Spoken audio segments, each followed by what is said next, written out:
মাদ্রাসার শিক্ষকগণ এবং ছাত্রগণ এটা সমর্থন করে। এখন সরাসরি আন্দোলনে তারা যাচ্ছে না কেন? কারণ যারা মাদ্রাসার ছাত্র, বিশেষ করে কবি মাদ্রাসা কেন্দ্রিক, তাদের তো কোনো চাকরি বাকরির সুযোগ নাই। কারণ তারা যতই পড়াশোনা করুক, রাষ্ট্র তো তাদেরকে কোনো সরকারি চাকরিতে নিবে না। অতএব তাদের সরাসরি আন্দোলনে সম্পৃক্ত হওয়াটা অযৌক্তিক হয়ে যায়। বাকি দ্বিতীয় বিষয় হচ্ছে, মানবিক কারণে তো এই আন্দোলনে তারা আসতে পারে, যেহেতু এই আন্দোলনটা এখন জাতীয় আন্দোলনের রূপ নিয়েছে। সকল পেশা, সকল শ্রেণীর মানুষ এই আন্দোলনকে সমর্থন করছে। সেই দৃষ্টিকোণ থেকে মাদ্রাসা ছাত্রদেরও এই আন্দোলনে আসা উচিত ছিল। কিন্তু আসলে আন্দোলনকারীদের উপকারের চেয়ে অপকার বেশি হবে। কারণ হাজার হাজার লক্ষ লক্ষ ইসলামী রেবাজধারী মাদ্রাসা ছাত্ররা যদি মাঠে নামে, তখন সুবিধাবাদী মহল, অত্যাচারী মহল বহির্বিশ্বকে দেখাবে যখন এই আন্দোলনটা আর ছাত্র আন্দোলন না, এটা জঙ্গিরা বাংলাদেশে আন্দোলনে নেমেছে। এতে ছাত্র আন্দোলনকারীরা বর্তমানে যে বহির্বিশ্বের সমর্থন পাচ্ছে, সে সমর্থনটা তারা হারাবে।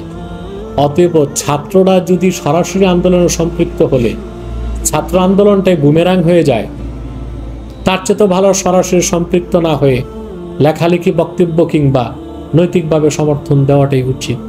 আমি মনে করি সরাসরি মাদ্রাসা ছাত্রদের না নামাটাই বর্তমানে যারা স্কুল, কলেজ, ভার্সিটির ছাত্র আন্দোলন করতেছে, তাদের আন্দোলনটা নির্বিঘ্নে হবে। দ্বিতীয়ত, 13 সালের 5ই মে বাংলাদেশের লক্ষ লক্ষ মানুষ, শুধু মাদ্রাসার ছাত্র না, সকল বাংলাদেশের যত পেশাজীবী, তারপরে শ্রমজীবী, কৃষিজীবী, এমনকি আওয়ামী লীগ, বিএনপির লোকও 13 দফা দাবি আদায়ের জন্য মাঠে নেমেছিল 5ই মে।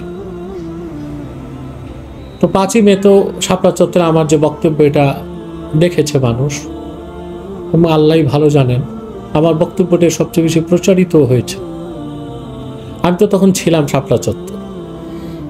সেদিনও তো প্রচুর পরিমাণ আলেম ওলামা, মাদ্রাসার ছাত্র শাহাদাত বরণ করছে। এখন যে ছাত্র আন্দোলনের পক্ষে বুদ্ধিজীবী মহল, শিক্ষক মহল, সাংবাদিক, নায়ক নায়িকা, গায়ক গায়িকা সবাই এই আন্দোলনে সমর্থন দিচ্ছে, দুঃখ প্রকাশ করছে, এবং এটা অমানবিক নির্যাতন হচ্ছে ছাত্রদের উপর, নিরীহ মানুষের উপর। তো 5ই মে যারা শহীদ হয়েছিল তারা কি মানুষ ছিল না? তখন এই বুদ্ধিজীবী মহল কোথায় ছিল? শিক্ষকরা কোথায় ছিল? কবি সাহিত্যিকরা কোথায় ছিল? তা কি ন্যূনতম প্রতিবাদ করেছিল অত্যাচারীর বিরুদ্ধে, জালেমের বিরুদ্ধে? ন্যূনতম প্রতিবাদ তো তারা করে নাই।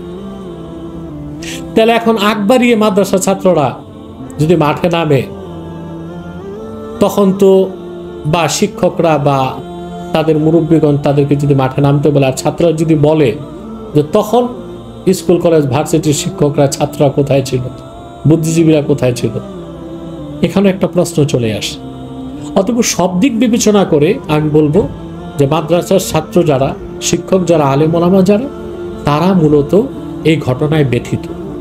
এবং এতগুলো এই যে স্কুল, কলেজের, ভার্সিটির ছাত্র, আমার চোখেও পানি আসে এদের নির্যাতন দেখলে। এটা তো আমাদেরই সন্তান। এবং মাঠে ময়দানে আমরা যখন যাই ওয়াজ মাহফিলে, হাজার হাজার মানুষ আসে, 10%ও তো বৃদ্ধ মানুষ আসে না, সবই যুবক, কিশোর। এরা অধিকাংশই হয় স্কুলের ছাত্র নয়, কলেজের ছাত্র নয়, ভার্সিটির ছাত্র। আমরা তো মনে আশা রাখি এদের মাধ্যমে বাংলাদেশে ইসলামী হুকুমত কায়েম হবে আগামীতে। অতএব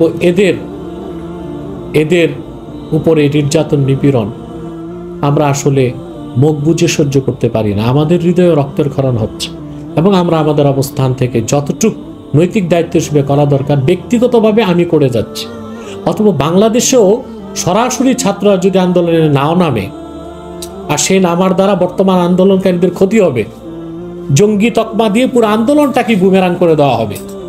অতএব সরাসরি না নেমে ছাত্রদের পক্ষে, মজলুম ছাত্রদের পক্ষে, মাদ্রাসার শিক্ষকদের, ছাত্রদের যা যা করার তা করা উচিত বলে আমি মনে করি।